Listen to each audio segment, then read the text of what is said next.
வணக்கம். 3 நிகழ்வுகள் குறித்து பார்க்க போறோம்.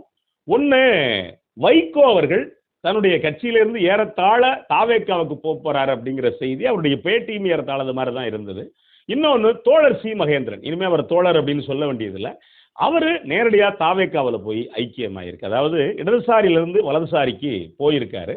இன்னொன்னு, நடிகர் ஸ்ரீமன் தன்னுடைய திருவாய் மலர்ந்திருக்காரு. பொதுவாகவே நடிகர்கள் இது மாதிரி வாயை விட்டு நல்லா வாங்கி கட்டிக்குவாங்கன்னு நினைக்கிறேன். அந்த வகையில் இந்த 3 நிகழ்வுகள் குறித்து தான் பார்க்க போறோம். முதல்ல வைகோ. வைகோவை பொறுத்த வரைக்கும் அவருடைய இலக்கியம் எனக்கு ரொம்ப பிடிக்கும். அவருடைய பேச்சு ரொம்ப பிடிக்கும். ரொம்ப ஆழமா நீங்க உலக இலக்கியத்துல இருந்து இங்க இருக்கக்கூடிய அனைத்து இலக்கியமும் ரொம்ப அழகா பேசக்கூடியவர். அவருடைய பேச்சுல அந்த உணர்ச்சி பிரவாகம் இருக்கும். கேட்க கேட்க கேட்க அவ்வளவு அழகா நீங்க உரமேற்றக்கூடிய ஒரு பேச்சா அவருடைய பேச்சு இருக்கும். ஒரு முறை மாணிக்க வாசகர் குறித்து, திருவாசகம் குறித்து, இசைஞான இளையராஜா குறித்து அவர் பேசினப்ப எனக்கு மெய் சிலிர்த்துச்சு. அந்த அளவுக்கு ரொம்ப சிறப்பா பேசினார். அதே மாதிரி ஒரு சில பேருக்கு என்ன சிக்கல் அப்படின்னா, அரசியலும் தெரியும், இலக்கியமும் தெரியும், ஆனா ஒண்ணு இன்னொன்னு முந்தி போயிடும். வைகோவுக்கு என்ன அப்படின்னா, இலக்கியம் முந்தி போயிருச்சு, அரசியல் பின்தங்கிருச்சு அப்படின்னு தான் சொல்லணும். ஏன் அப்படின்னா, அவர் ஒரு திராவிட சித்தாந்தத்துல வளர்ந்தவர். இன்னைக்கு வரைக்கும் திராவிட சித்தாந்தத்தை ஒரு ஓரளவு அதுக்குள்ளே பயணப்படக்கூடியவர். ஆனா என்ன அப்படின்னா, அவருக்கு இருக்கக்கூடிய முன்கோபம், எடுத்தோம் கவுத்தோன்னு பண்ணக்கூடிய குணம். இந்த குணம் தான் பல பேர் அரசியல்ல இருந்து வீட்டுக்கு அனுப்புனுச்சு. அதை வைகோ கிட்டத்தட்ட எப்பவாவது உணர்வார் அப்படின்னு பார்த்தா இப்போ வரைக்கும் உணரல. ஏன்னா 90களுடைய ஆரம்பத்துல திமுகவில் இருக்க மாட்டேன் அப்படின்னு வெளியில வந்தார். வெளியில வந்து தனியா மறுமலர்ச்சி திராவிட முன்னேற்ற கழகம் அப்படிங்கிற பேர்ல கட்சி ஆரம்பிச்சாரு. ஆரம்பிச்சப்பவே என்னுடைய வாரிசுகள் யாரு உள்ள வரமாட்டாங்க அப்படின்னு சொன்னாரு. கொஞ்ச நாள்ல மக்களுக்கெல்லாம் ஒரு நம்பிக்கை இருந்துச்சு, மாற்றா வருவாரு, முதலமைச்சர் ஆயிடுவார்னு கூட ஒரு சில பேர் நம்பினாங்க. ஆனா என்ன அப்படின்னா, கழுத தேஞ்சு கட்டரும்பான கதையா கொஞ்சம் கொஞ்சமா அவர் கட்சியில இருந்தவங்களை இவரே பிடிச்சி தள்ளி ஓடு ஓடுன்னு எல்லாரையும் விரட்டி விட்டாரு. விரட்டி விட்டுட்டு கடைசியில வாரிசு அரசியலுக்கு உள்ளாகி தன் மகனை இப்ப ஒரு பக்கம் அரசியல் கொண்டு வந்து எல்லா வேலையும் பார்த்துக்கிட்டு இருக்காரு. இப்ப அப்படிப்பட்டவர்கிட்ட என்ன சிக்கல் அப்படின்னா, மக்கள் நல கூட்டணின்னு ஒரு அழகான கூட்டணி வந்துச்சு. அந்த கூட்டணியில எடுத்த கவுத்தன்னு பண்ணி அதை வந்துட்டு கிட்டத்தட்ட ஏட்டிக்கு போட்டியா பண்ணதுடைய அந்த பெருமை நம்ம வைகோவுக்கு உண்டு. நான் என்ன நினைக்கிறேன் அப்படின்னா, வைகோவை பொறுத்த வரைக்கும் இப்ப போய் ஒரு மாசம் தான் ஆகுது எலெக்ஷன் முடிஞ்சு. அதுக்குள்ள வந்துட்டு பார்த்தது கூட பரவாயில்ல. அதுக்கு முன்னாடி மரியாதை நிமித்தமா இன்னைக்கு இருக்கக்கூடிய மாண்புமிகு முதலமைச்சர் விஜய் போயிட்டு இவரை பார்க்கிறார். வைகோவை பார்க்கிறப்ப என்ன சொல்லலாம் அப்படின்னா, புலகாங்கிதம் அடைஞ்சிட்டாரு. அவ்வளவு அடையிறதுக்கு ஒண்ணும் கிடையாது. நீங்க ஒரு பழுத்த அரசியல்வாதி, கிட்டத்தட்ட 75 வயசுக்கு மேல உள்ளவர், பல பேரை பார்த்தவர், உங்களுடைய அந்த மொழி இருக்கு இல்லையா, நீங்க நாடாளுமன்றத்தில் ஆற்றின உரையெல்லாம் ரொம்ப ரொம்ப சிறப்பான உரை, மிகச்சிறந்த அறிவாளி. அவர் வந்த உடனே அவ்வளவு புலகாங்கிதம் அடைய வேண்டியதில்லை, அந்த அளவுக்கு மெயில் சிலிர்க்க வேண்டியதில்லை.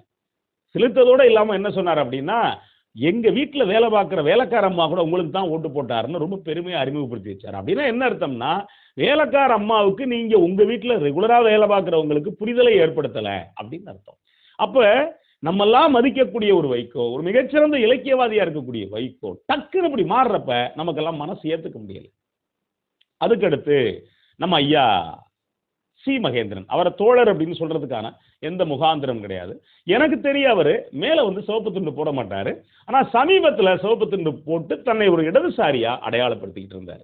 அப்படி அடையாளப்படுத்திக்கிட்டு தாவேக்காவுக்கு போக போறாரு அப்படிங்கிறது நமக்கு முன்கூட்டியே தெரியும். தாவேக்காவுக்கு போக போறாருன்னா என்ன காரணத்துக்காக போறாருங்கிறது நமக்கு ஏகப்பட்ட இது. இப்போ வந்து அதிமுகவுல இருந்து திடீர்னு போறாங்க, கொத்து கொத்தா போறாங்க. என்ன காரணத்துக்காக போறாங்கன்னா, சொத்து சம்பாதிச்சு வச்சிருப்பாங்க, இந்த சொத்தை பாதுகாத்தாகணும்.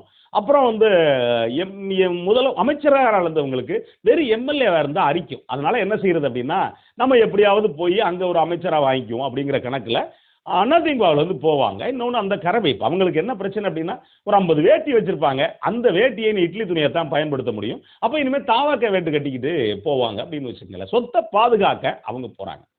சரி, இளைஞர்கள் கொத்து கொத்தா போறாங்க.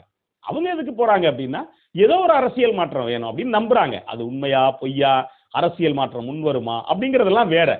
இளைஞர்கள் ஒரு பக்கம் போறாங்க அப்படின்னா அவங்களுக்கு இருக்கக்கூடிய அரசியல் புரிதல், அவங்க போறாங்க.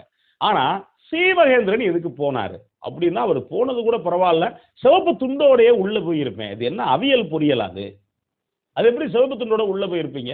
அது எப்படி நியாயம்? முதல்ல எப்படி நீங்க சிவப்பு துண்டுங்கிறது ஒரு இடதுசாரிக்கான அடையாளம். வலதுசாரி கட்சிக்கு போனா நீங்களும் வலதுசாரி தானே. அப்ப என்ன அப்படின்னா, ஏறத்தாழ இத்தனை வருஷம் வரைக்கும் தன்னை இடதுசாரியா வேடமிட்டு இருந்த ஒருத்தரால மட்டும்தான் ஒரு வலதுசாரி முகாமுக்கு ரொம்ப எளிமையா போய் தஞ்சம் அடைய முடியும். ஒரு 30 வயசுல ஒருத்தர் போனா அந்த கணக்கு வேற, 40 வயசுல 50 வயசுல போனா கூட பரவாயில்லைங்க. ஆனா ஒரு 70-75 வயசுக்கு பிறகு ஒருத்தர் ஒரு கட்சி, அதுவும் இடதுசாரி கட்சியில இருந்து ஒரு வலதுசாரி கட்சிக்கு போறாருன்னா என்ன அர்த்தம் அப்படின்னா வேடமிட்டு இருக்காரு அப்படின்னு தான் அர்த்தம். அதுலயும் குறிப்பா நீங்க திமுகவுல இருந்து அதிமுக போவாங்க, அதிமுகவுல இருந்து திமுகவுக்கு போவாங்க. பெரும்பாலும் காங்கிரஸ்ல இருந்து கூட திமுக அதிமுக வர்றதுக்கான வாய்ப்பு இருக்கு. எங்கேயாவது ஒரு இடதுசாரி கட்சியில இருந்து இந்த மாதிரி போனாங்க, நீங்க கேள்விப்பட்டிருப்பீங்களா? ரொம்ப சிரமம் ஐயா தா பாண்டியன் ஒரு முறை போயிட்டு திரும்பி வந்துட்டு மறுபடியும் போனாருன்னு வச்சுக்கோங்களேன். அதனை அடுத்து சிபிஐல கிட்டத்தட்ட மாநில பொறுப்புல இருந்த சி மகேந்திரன் ரொம்ப சர்வ சாதாரணமா போயிட்டு அதுக்கு தனியா பேட்டி எல்லாம் கொடுக்குறாரு. இதுக்கு முன்னாடி விஜய் எம்ஜிஆரா அப்படின்லாம் கேட்டு பேட்டி கொடுத்தவர் தேர்தலுக்கு முன்னாடி. இப்போ உடனடியா எப்படி விஜய் அவருக்கு தெரிஞ்ச அளவுக்கு பிரம்மாண்டமா மாறிட்டார் அப்படின்னு நமக்கு தெரியல. ஒரு இடத்துல வடிவேலு தான் நமக்கு ஞாபகத்துக்கு வர்றாரு. அது வேற வாய் இது நாரவாய் அப்படின்னு சொல்லுவார் இல்லையா? அது மாதிரி நம்ம சாதாரணமாங்க ஒரு இளைஞர்கள் விஜயை நோக்கி போறப்ப தற்குறி அப்படின்னு திட்டினாங்க. ஏன்னா அவங்களுக்கு பெரிய அளவுக்கு அரசியல் புரிதல் இருக்காது. ஏதோ ஒரு நோக்கத்துக்கு நிறைய பேருக்கு பொறுப்பு வேணும், புதிய ஏதாவது ஒன்று வேணும் அப்படின்னு போவாங்க. ஆனா இவ்வளவு படிச்சவர், இவ்வளவு எழுதினவர், ஒரு கட்சியை வழிநடத்துறதுக்கான ஏற்பாடா இருந்த ஒருத்தர் திடீர்னு தாவேக்காவுக்கு போயிருக்காருன்னா என்ன? இவருக்கு என்ன முதலமைச்சர் கொடுக்க போறாங்களா? இல்ல தேர்தல்ல நிக்க போறாரா? இவரு நிக்கிறனால 5 வருஷம் நிக்க போறாரா? நின்னாலும் அந்த கட்சிக்காரங்க இவரை எப்படி பார்ப்பாங்க? ஏன்னா அதிமுக இருந்து போனா கணக்கு ஒண்ணு, எல்லாம் ஒரு குட்டையில ஒரு மட்ட மாதிரி தான். அதிமுக திமுகவுக்கு போனாலோ இல்ல தாவேக்காவுக்கு போனாலும் ஒன்றும் பெரிய வித்தியாசம் எல்லாம் கிடையாது. இங்க இருக்காலும் அங்க இருக்கு, அங்க இருக்காலும் இங்க இருக்கும். ஆனா இடதுசாரி தன்மை வேற. என்ன காரணம் அப்படின்னா தனித்தலைமை அப்படின்னு ஒண்ணு கிடையாது, கூட்டு தலைமை தான். 3 ஆண்டுகள் ஒரு பொறுப்பு அப்படின்னா 2-3 ஆண்டுகள் இருக்கலாம். அதுக்கடுத்து அவங்க வேற ஒரு பொறுப்புக்கு போயிடலாம். ஒரு அளவுக்கு மேல சுழற்சி முறையில் அடுத்தவங்களுக்கு வழிவிட்டு போக வேண்டியது. அப்ப கூட்டு தலைமை, தனிநபர் மிகப்பெரிய பாத்திரம் அப்படின்லாம் இங்க சொல்ல முடியாது. ஆனா அப்படி இருக்கக்கூடிய இடதுசாரி அமைப்புல இருந்து ஒருத்தர் போனார் அப்படின்னா தன்னை இவ்வளவு நாளா வேடமிட்டுக்கிட்டு இருந்தவர் அப்படின்னு தான் அர்த்தம். அப்போ அவரு இந்த சிவப்பு துண்டை எடுத்துட்டு முதல்ல அந்த கட்சியில என்ன வேணாலும் இருக்கட்டும், வாய்ப்பு இருந்தா அந்த கட்சியில ஒரு பிரதமராக கூட ஆகலாம். அது அவருடைய விருப்பம், கட்சியுடைய விருப்பம் அப்படின்னு வச்சுங்களேன். அப்புறம் ஸ்ரீமன் அப்படின்னு ஒரு நடிகர், ஏற்கனவே பார்த்தா 2 ஆள் ஓஞ்சிச்சு. ஒருத்தர் மகேந்திரன், ஒருத்தர் சோலார் மகேந்திரன். அவர் மாஸ்டர் மகேந்திரன் சோலார் மகேந்திரன் ஆயிட்டாரு. அப்புறம் அதுக்கு முன்னாடி நம்ம இவர் ராகவா லாரன்ஸ். இந்த 2 பேரும் அதாவது என்ன அப்படின்னா ஒரு முதலமைச்சரை நீங்க பெருமைப்படுத்துங்க, அவரை கூல் பண்ணுங்க, தப்பு இல்லை. நீங்க ஏதாவது ஆதாயம் பெற்றுக்கலாம். நட்பு வட்டம் இருக்கு இன்னொன்று. ஏன்னா சினிமாவில இருந்து உள்ளவங்கிறதுனால முகத்தை பார்க்கணும், பேசணும், ஏற்கனவே இருக்கக்கூடிய பழக்கம் இருக்கும் 2 பேருக்குள்ளேயும். பல விஷயங்கள் ஒண்ணா மண்ணா இருந்திருக்கலாம், வச்சிருக்கலாம், நட்பு ரீதியா இருந்திருக்கலாம், இன்னொன்று பண வரவுசல கூட இருந்திருக்கலாம். ஏன்னா சினிமாக்காரங்க ஒருத்தர் முகத்தை ஒருத்தர் பார்க்குறப்ப நீங்க அவரை மறுதளிக்க முடியாம கூட இருக்கலாம். அதுக்கு மேல மறுதளிக்கிறதுக்கு பெரிய அரசியல் ஞானம் வேணும். ஒருத்தரை மறுதளிக்கிறதுக்கு அரசியல் ஞானம் வேணும். அதே நேரத்தில் நீங்க விஜய் குறித்து மற்ற விஷயங்கள்லாம் அவர் ஒரு பேட்டி கொடுத்தாரு. ஸ்ரீமன் யார் அப்படின்னா ராகவா லாரன்ஸ் படத்துல எல்லாம் அந்த பேய்க்கு பயந்து ஓடக்கூடிய அந்த கேரக்டர் நடிக்கக்கூடியவர் தான் ஸ்ரீமன். ராகவா லாரன்ஸ் சொல்லியிருப்பாப்புல இருக்கு, அண்ணன் அடிச்சு விடனே அப்படின்னு. இவர் ஒரு பக்கம் அடிச்சு விட்டுருக்காரு. என்ன அடிச்சு விட்டுருக்காருன்னா மற்றதெல்லாம் ஓரளவு சரியா பேசியிருக்காரு.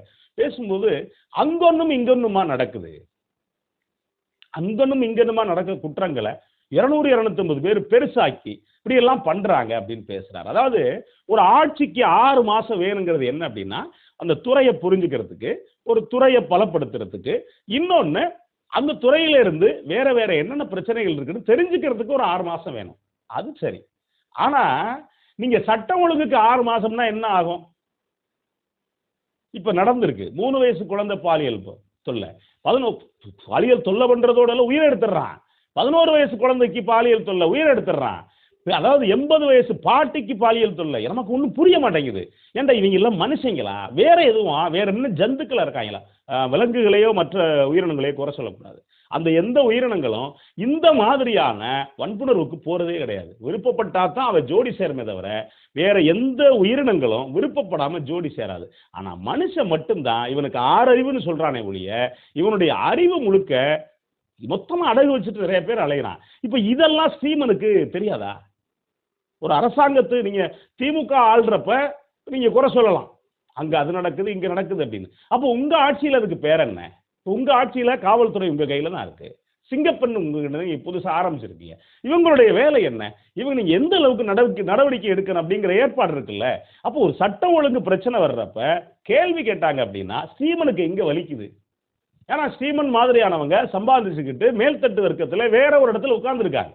எளிய மக்களுடைய வாழ்க்கை, எளிய மக்களுடைய பிரச்சனை, ராத்திரி ஒரு பெண் வேலை முடிச்சுட்டு ஒரு இரவு டியூட்டி அப்படின்னா ஒரு நகரத்துக்குள்ள ராத்திரியில தனியா வந்தாள்னா அவளுக்கு எவ்வளவு பயம் இருக்கும் அப்படின்னு அவளுக்கு தான் தெரியும்.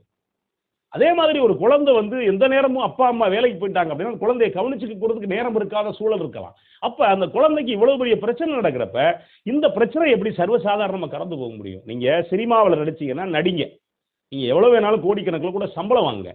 ஆனா விஜய்க்கு நீங்க சப்பக்கட்டு கட்டுறது வேற, நல்லா கட்டுங்க. ஆனா இந்த மாதிரி அரசியல் பிரச்சனையில சட்ட ஒழுங்கு பிரச்சனையில வந்து அங்கொன்னும் இங்கொன்னுமா நடக்குது அப்படின்னு சொல்றது வந்துட்டு ஒரு நடிகனா ரொம்ப கேவலமான செயல். உங்க வீட்டுல நடந்தா உங்களுக்கு வலிக்கும் இல்லையா? அப்ப எதுவும் கேள்வி கேட்கக்கூடாது அப்படின்னா என்னது? யாருமே எந்த கேள்வியும் கேட்கக்கூடாது அப்படின்னா அதுக்கு பேர் என்ன? இது ஜனநாயக நாடு. இது ஒன்றும் எடுத்த கவுத்தோன்னு போறதுக்கான கிடையாது. இதுக்கு முன்னாடி இருக்கக்கூடிய திமுக ஆட்சியில தாவேக்காரங்களுக்கு கேள்வி கேட்க உரிமை இருந்துச்சு அப்படின்னா அதே மாதிரி எல்லாருக்கும் கேள்வி கேட்க உரிமை இருக்கு. அதை சரி பண்ண வேண்டிய பொறுப்பும் கடமையும் இன்னைக்கு இருக்கக்கூடிய ஆட்சியாளர்களுக்கு இருக்கு. அப்ப கேள்வி கேட்டாதான் சரி பண்ணுவாங்க. இதுக்கெல்லாம் வந்து உட்காந்துக்கிட்டு அப்படிலாம் சொல்றது அப்படிங்கிறது ஒரு சினிமா நடிகரா அரசியல் தெரிஞ்சா பேசுங்க, இல்லைன்னா உங்க வேலையை பார்த்து நடிச்சு மட்டும் போங்கிறதா யதார்த்தம். நன்றி, வணக்கம்.